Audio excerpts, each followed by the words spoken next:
Hello और welcome दोस्तों। आज का हमारा टॉपिक है strategic cost management CMA final. Illustration 1 हम लोग स्टार्ट करेंगे चैप्टर 2 का। चैप्टर 1 ऑलरेडी डन है, तो अब हम लोग 2 से स्टार्ट करते हैं।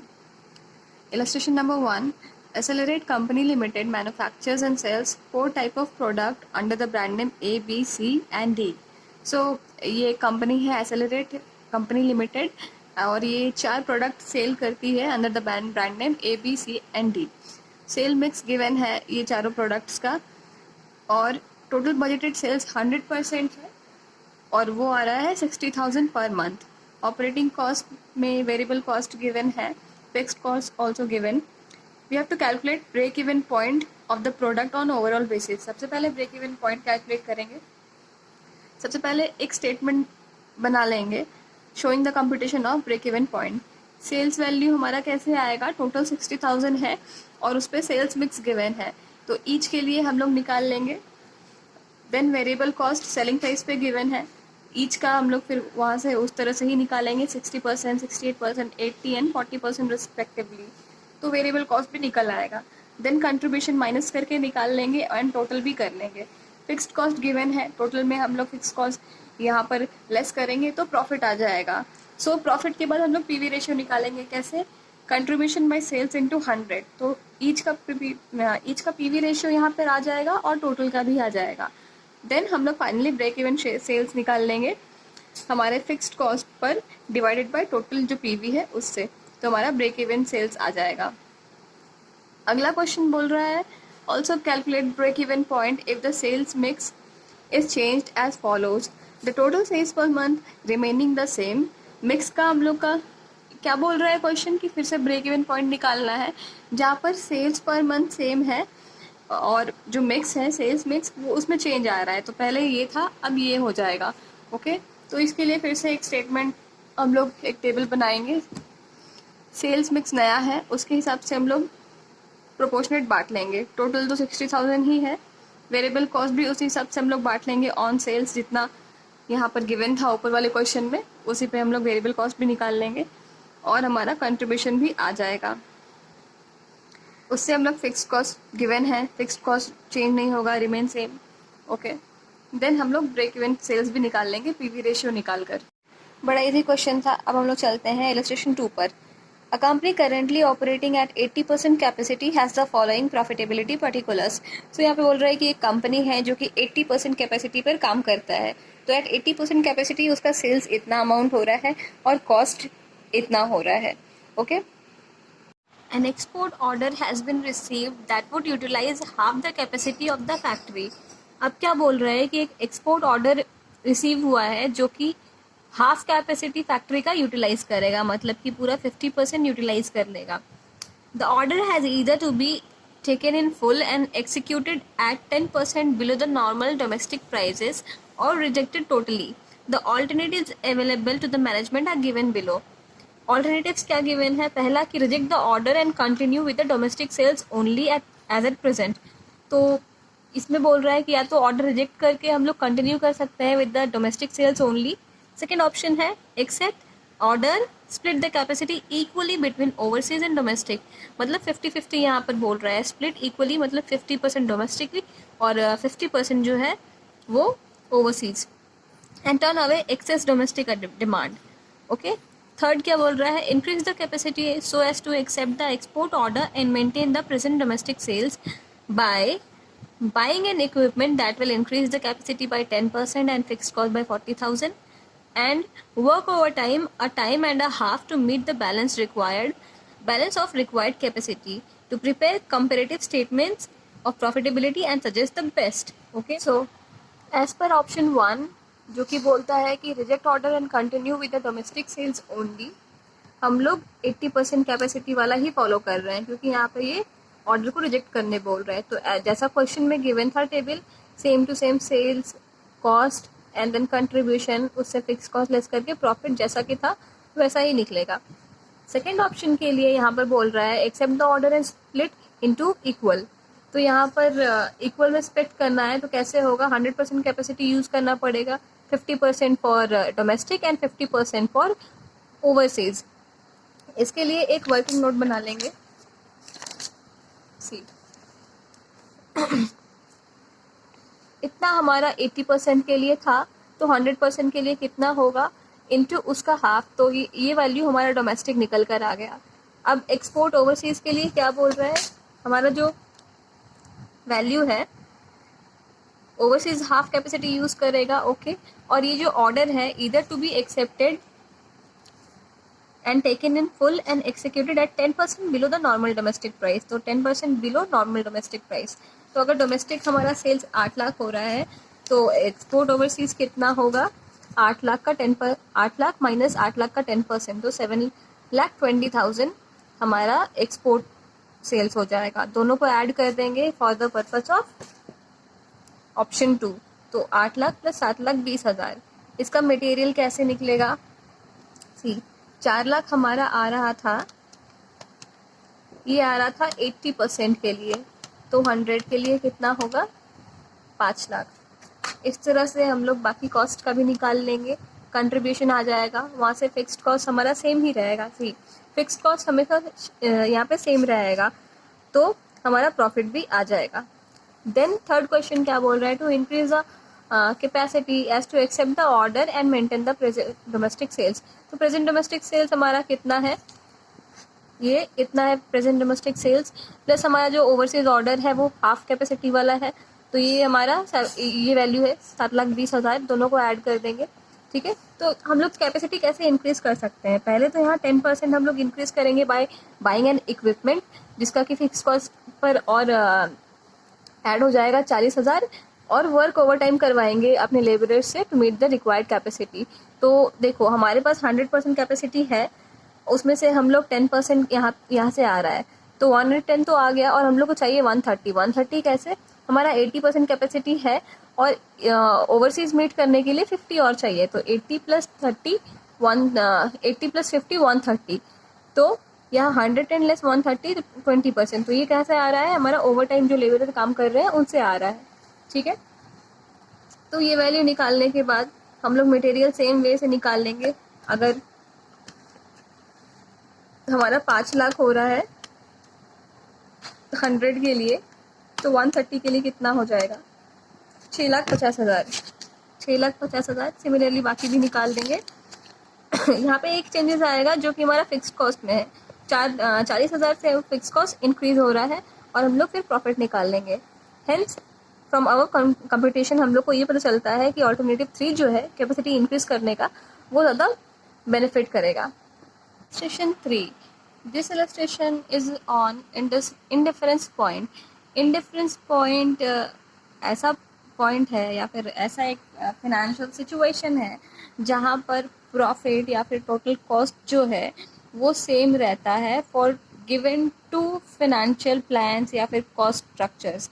मतलब अगर प्रोडक्ट एक्स और प्रोडक्ट वाई है, ओके, प्रोडक्ट एक्स और प्रोडक्ट वाई है, ये दोनों के बीच एक ऐसा पॉइंट होगा जहाँ पर इसका और इसका सेल्स सिमिलर प्रॉफिट या फिर similar cost, same cost result करेगा, तो वो जो पॉइंट है उसको इंडिफरेंस पॉइंट बोलेंगे।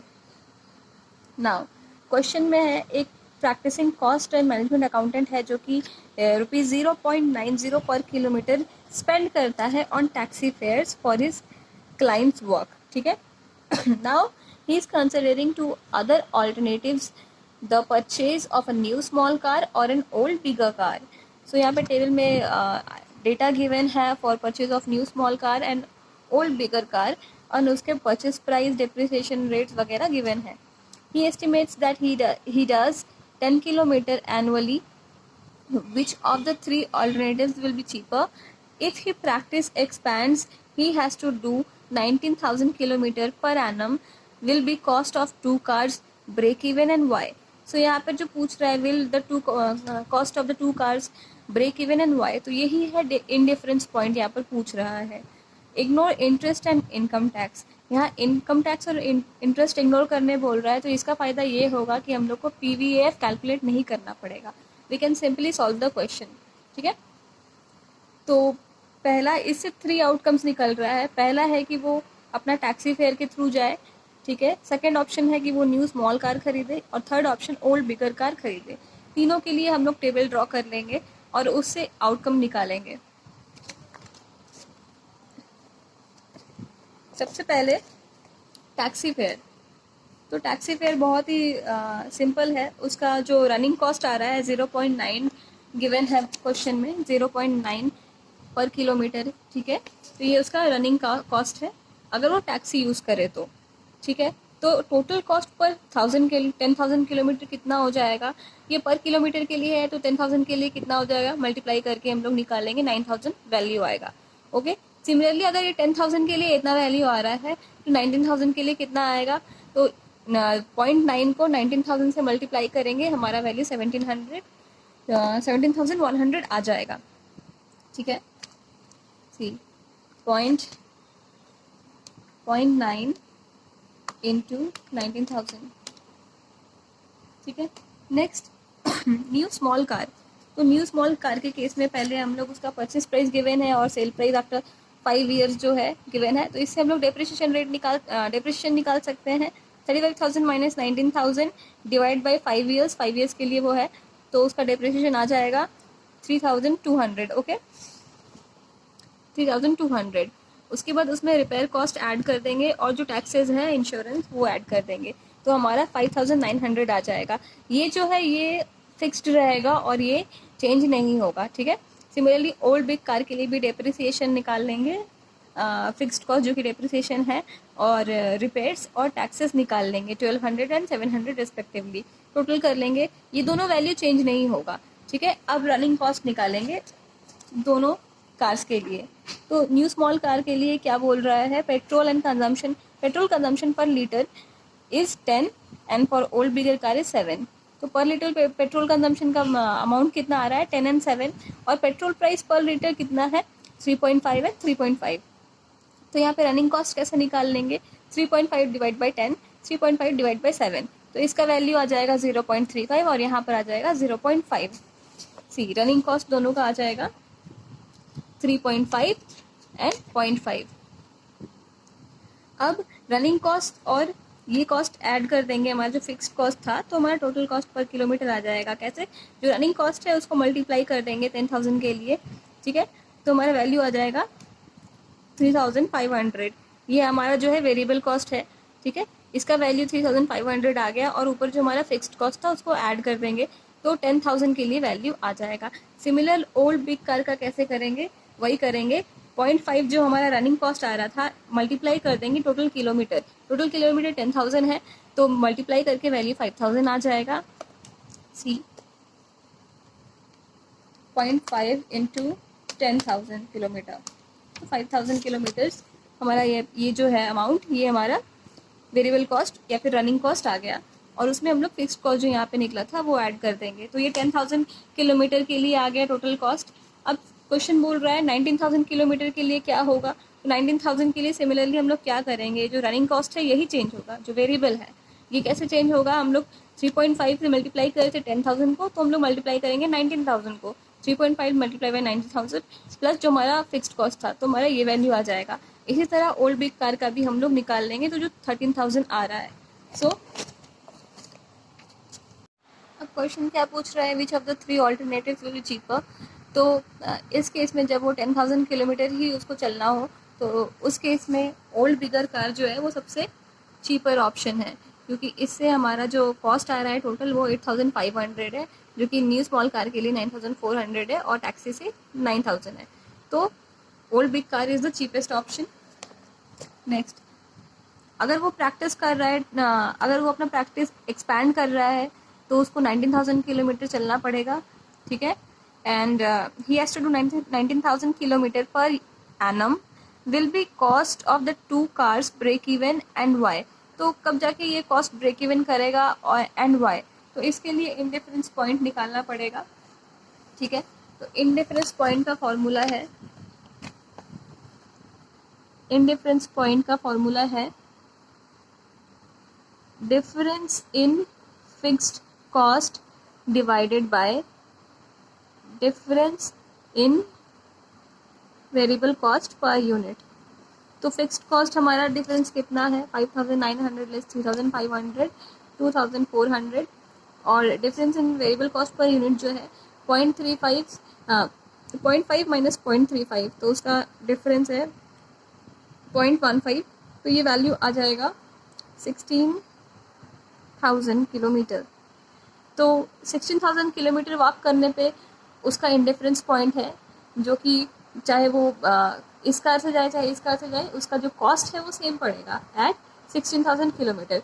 बट अगर इससे ज़्यादा वो वॉक कर रहा है, इससे ज़्यादा उसको चलना या फिर कार यूज़ करना पड़े, दैट इज़ फॉर अगर 19,000 उसको यूज़ करना पड़े, तो उसके लिए सेफ ऑप्शन, जो चीप ऑप्शन है वो है न्यू स्मॉल कार, क्योंकि इससे उसका कॉस्ट जो है वो कम पड़ रहा है। Okay. Question 4. Study House Limited, a cycle manufacturing company, has drawn up a program for the manufacture of a new product for the purpose of fuller utilization of its capacity. तो एक यहाँ पे साइकिल मैन्युफैक्चरिंग कंपनी है study house limited, ये एक programme draw up की है for the manufacture of a product, जिससे कि उसका कैपेसिटी है जो फुल यूटिलाइज होगा। ठीक है, ये एक स्कीम है जिसमें ये लोग मैन्युफैक्चर करेंगे of a baby tricycle fitted with a bell. ठीक है, the company estimates the sale of tricycle at rupees at 10,000 during the first year and expects that from the second year onwards sales जो है वो 20,000 tricycles का हो जाएगा। Since the company has no provision for the manufacture of the small bells initially proposed to be made by way of purchase from the market, market में bell purchase करना पड़ेगा जिसका की रेट है ₹8 each.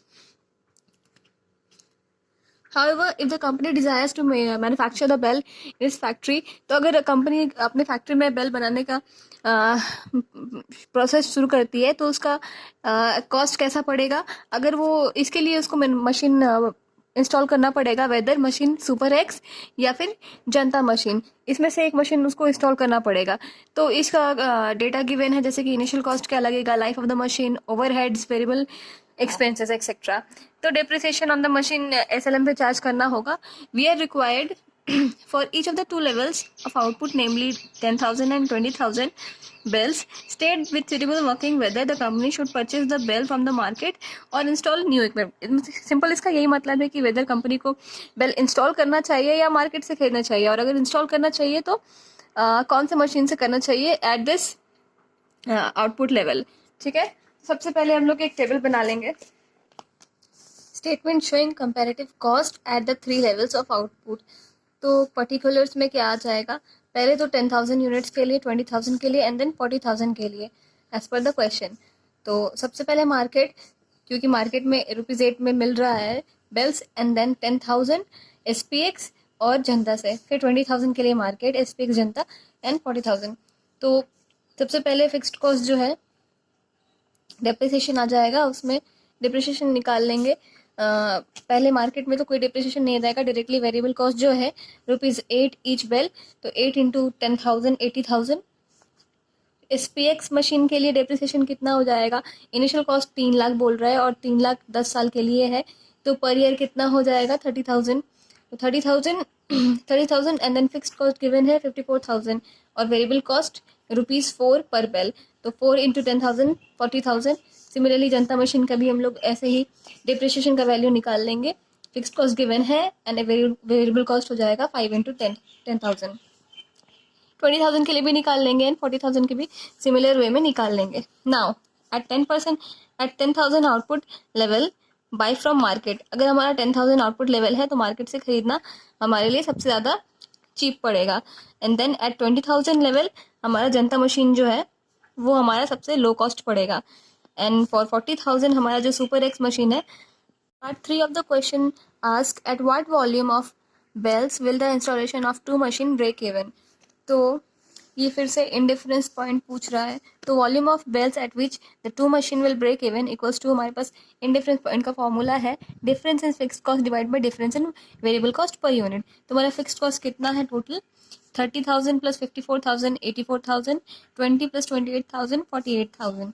तो 84,000 minus 48,000 divide by variable cost कितना है 5 minus 4 equals to 36,000। So at this value the 2 machine will break even. Illustration number 5, ये सम ऑप्टिमम मिक्स का है। Something more limited is considering adding to its product line. Okay, after a lot of deliberation between the sales and production personnel, it is decided that product PQR would be the most desirable additions to the company's product range on account of the technical competency. तो एक company है जो कि consider कर रही है adding to its product line की products, ठीक है। तो ये लोग बहुत ही आफ्टर डिलिबरेशंस ये लोग डिसाइड किए हैं कि प्रोडक्ट PQR जो है वो मोस्ट डिजायरेबल एडिशंस होगा ऑन इट्स प्रोडक्ट रेंज, ठीक है। In fact, PQR can all be made on the same kind of plant as that already in use, and therefore, as regard production, all products can be readily interchanged. तो ये बोल रहा है कि PQR जो है ये ऑलरेडी जो कंपनी के पास प्लांट एंड मशीनरी है उसमें ही ये तीनों प्रोडक्ट भी इजीली मैन्युफैक्चर हो सकता है, and these products can be readily interchange, और ये interchange भी हो सकता है. However, it is considered necessary to build further plant facilities to cater additional production. In this connection, the following data are relevant.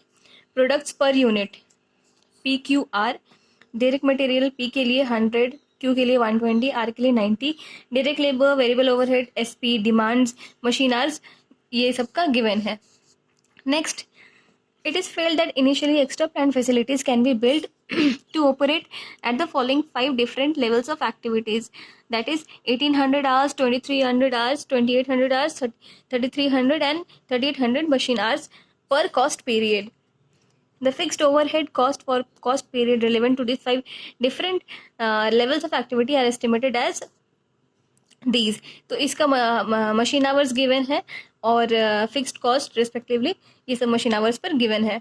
We are required to advise with supporting figures the products to be manufactured and in one quantities at each of the 5 contemplated levels of activity in order to maximize the profit. तो हम लोग को ये find out करना है कि optimum mix product क्या होगा और कौन सा प्रोडक्ट मैन्युफैक्चर करना और किस क्वांटिटी में करना मोस्ट प्रॉफिटेबल रहेगा.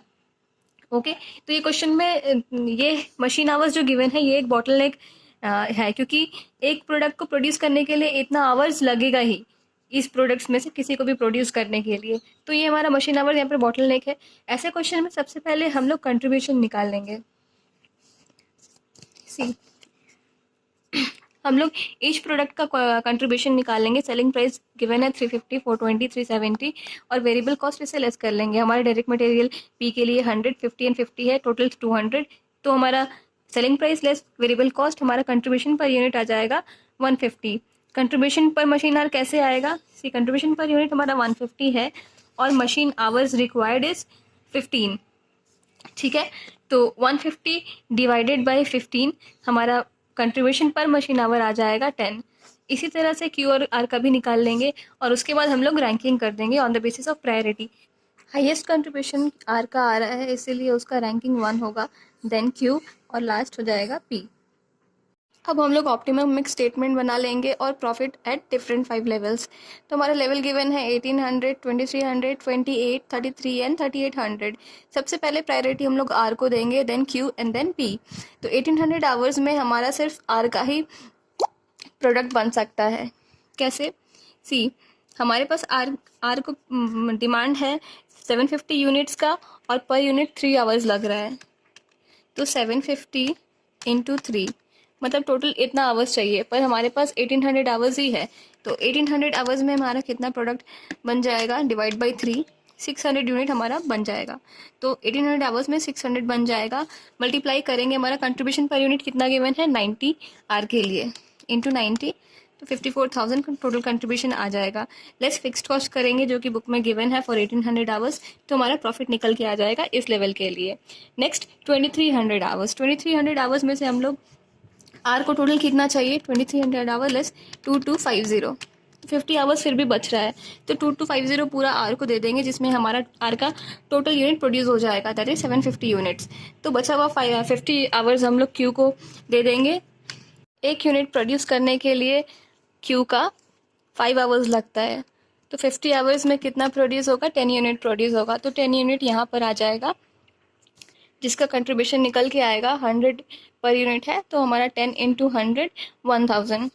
नेक्स्ट हमारे पास 2800 आवर्स गिवन है, तो आर में पूरा एलोकेट कर देंगे 2250 आवर्स, वैल्यू सेम रहेगा. क्यू में बचा हुआ आ जाएगा 2250 लेस 2800, तो 550 आवर्स आ जाएगा जिसमें हम लोग 110 यूनिट प्रोड्यूस कर सकते हैं।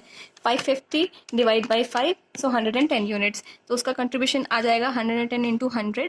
ओके, नेक्स्ट 3300 आवर्स के लिए 3300 आवर्स में फिर आर को सिमिलर पूरा मिल जाएगा एंड देन उससे लेस कर देंगे। हमारे पास देखिए अब यहाँ पर जो है क्यू को हमारा कितना यूनिट्स चाहिए, 125 यूनिट्स ही टोटल बनाना है और 5 आवर्स पर यूनिट, तो 125 इंटू 5, तो टोटल आवर्स 625 ही लगेगा, तो 625 यहाँ पर एलोकेट कर देंगे। उसके बाद भी हमारे पास 425 आवर्स बच जाएगा। कैसे, 625 प्लस 2250 लेस टोटल आवर्स 3300, तो 425 आवर्स जो बच रहा है वो हम लोग फाइनली पी को एलोकेट करेंगे। और 425 आवर्स में हमारा पी का कितना प्रोड्यूस होगा, डिवाइड बाई 15, क्योंकि एक प्रोड्यूस करने के लिए 15 आवर्स लगता है, तो यहाँ पर 28.33 यूनिट प्रोड्यूस होगा। इसका कंट्रीब्यूशन कितना आ जाएगा, मल्टीप्लाई कर देंगे 150 से, सो 4249, तो 4250 इसको टोटल अप्रोक्स ले लेंगे। ऐसे ही हम लोग 3800 के लिए भी निकाल लेंगे और हमारा ईच लेवल के लिए प्रॉफिट आ जाएगा। सो यहाँ अब कंप्यूटेशन से हमारा एविडेंट है कि 2800 आवर कैपेसिटी पर हमारा जो प्रॉफिट है वो मैक्सिमम है, तो इस लेवल को हम लोग फॉलो कर सकते हैं।